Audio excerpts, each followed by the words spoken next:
할렐루야. 오늘은 예레미야 33장 1절부터의 말씀으로 갇힌 자의 고독이라는 제목으로 말씀을 증거하고자 합니다. 핸드폰 가로보기 추천합니다. 누가복음 21장에서 예수님께서는 세기말 징조에 대하여서 말씀하셨습니다. 큰 지진과 기근, 전염병, 무서운 일과 하늘로부터의 큰 징조, 이러한 것들은 요즘 우리가 뉴스에서 너무나도 익숙하게 접하는 오늘날의 모습들입니다. 과학자들조차도 세계말적 위험의 시대를 살고 있다고 경고하고 있습니다. 그러면 이탈리아 연구진이 코로나 치료를 받고 살아남은 750여 명에 관하여서 후유증을 조사한 것입니다. 30여 프로의 사람이 호흡기 질환을 겪었고, 또 다른 30%는 심장질환과 동맥경화를 겪었고, 또 다른 40%의 사람은 신장기능장애와 우울증, 탈모 등을 겪었다고 합니다. 젊은 사람조차도 코로나 후유증이 심각하여서 평생 장애로 살 수밖에 없는 것이 이 병의 위험입니다. 그래서 국가는 어떤 일이 있더라도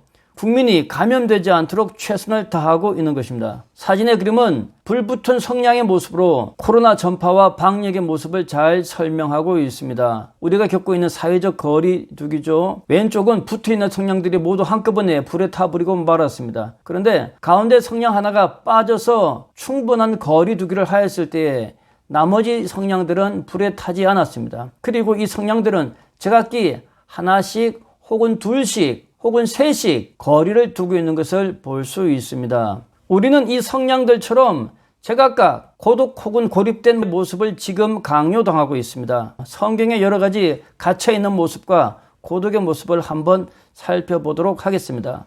이 그림은 우리에게 익숙한 그림입니다. 여러 명의 형제들이 동생 아우 요셉을 마른 구덩이에 빠뜨린 모습입니다. 아버지 야곱의 사랑을 독차지하였던 요셉은 해와 달과 11별이 절하는 꿈을 꾸었습니다. 그리고 그 꿈을 마음에 품고 형님들에게 자랑하였습니다. 그러던 중에 형님들에게 미움을 받아 구덩이에 빠지게 되었던 것입니다. 창세기 37장 20절 말씀에 형님들은 이렇게 이야기합니다. 자, 요셉 그를 죽여서 한 구덩이에 던지고 악한 짐승이 그를 잡아먹었다 하자. 요셉이 자랑하는 그 꿈이 어떻게 됐는지 한번 보자라고 하였습니다. 평안하고 즐거울 때 보이지 않는 것들이 있습니다.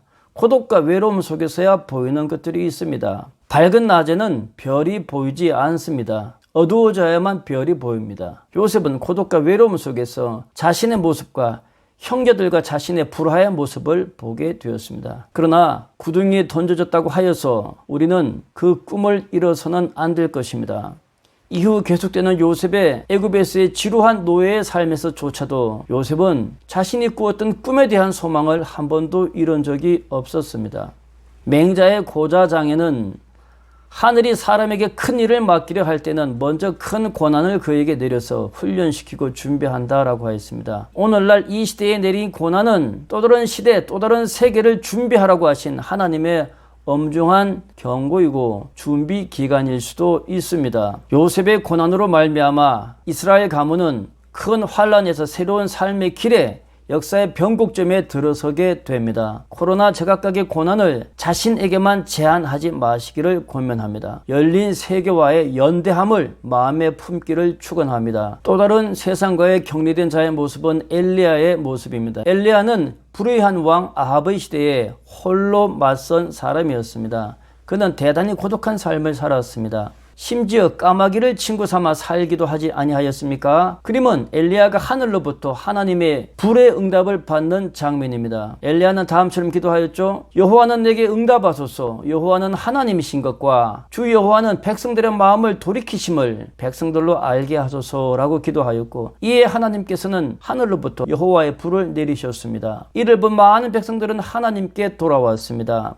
하나님께 돌아온 백성들은 바알의 선지자들을 그 자리에서 처형하였습니다. 하지만 이 승리의 기쁨도 오래 가지 못하였습니다. 지도를 보십시오. 파란 선 위쪽이 북이스라엘이고 밑쪽이 남유다입니다. 갈멜산에서 엘리야는 승리한 후에 이세벨 왕비의 위협을 받아 먼 길을 도피하여서 유다 제일 남단 브엘세바까지 쫓겨 내려왔습니다. 엘리야는 광야로 하루길쯤 더 들어가서 한 로뎀 나무 아래에서 자기가 죽었으면 하고 하나님께 죽음의 기도를 드립니다. 하나님께 불을 받는 능력자였지만 외롭고 고독한 도표자였던 것입니다. 코로나로 인하여 정도의 차이는 있겠지만 크림의 엘리야처럼 차라리 죽었으면 하는 극한에 몰린 사람들도 지금 이 나라에 수없이 많이 있지 않습니까? 이때 하나님께서는 그림에서처럼 천사를 엘리야에게 보내주셨습니다. 열왕기상 19장 말씀에 보면 로뎀 나무 아래에서 누워 자더니 천사가 그를 어루만지며 그에게 이르되 일어나서 먹으라 하였습니다.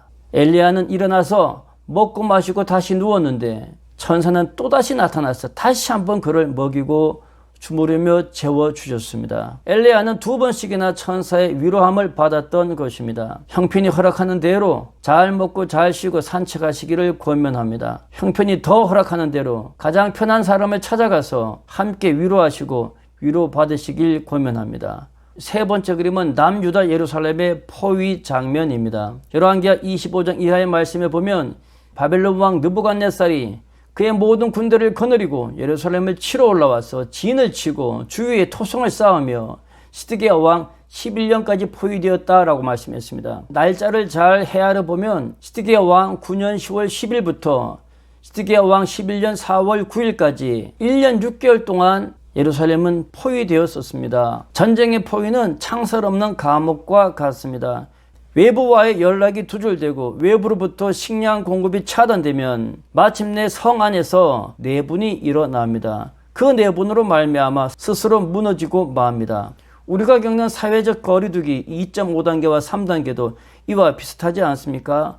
이 나라 곳곳에서 내분의 소리가 한계 소리가 튀어나오지 않습니까? 우리는 모두 나름대로 격심한 스트레스를 겪고 있습니다. 코로나 바이러스를 연구 많이 한 빌 게이츠는 내년 연말이 되어서야 이것이 해결될 수 있다 전망하였습니다. 1월부터 시작된 코로나 바이러스를 우리는 지금 8개월째 겪고 있고 앞으로도 1년하고 서너 달을 더 겪어야 해결되는 것입니다. 그리мет의 예루살렘 성벽은 1년 6개월 만에 무너졌지만 우리는 방역의 성벽이 해결될 때까지 무너지지 않게 해달라고 하나님께 전심으로 기도해야 할 줄 믿습니다. 예레미야 32장 이하에 보면 유다의 시드기야 왕 열째해 느부갓네살이 이스라엘을 치고 예루살렘을 포위하였을 때에 여호와의 말씀이 예레미야에게 임하였습니다. 그 말씀은 백성들의 귀에 달콤한 말씀이 아니었기에 백성들은 예레미야를 미워하였고 마침내 예레미야를 시위대 뜰에 가뒀다가 뚜껑 씌운 웅둥이에 가두어서 죽이려고까지 하였습니다. 시위대 뜰에 갇혀 있을 때에 하나님께서는 엘리야에게 말씀으로 임하셨습니다.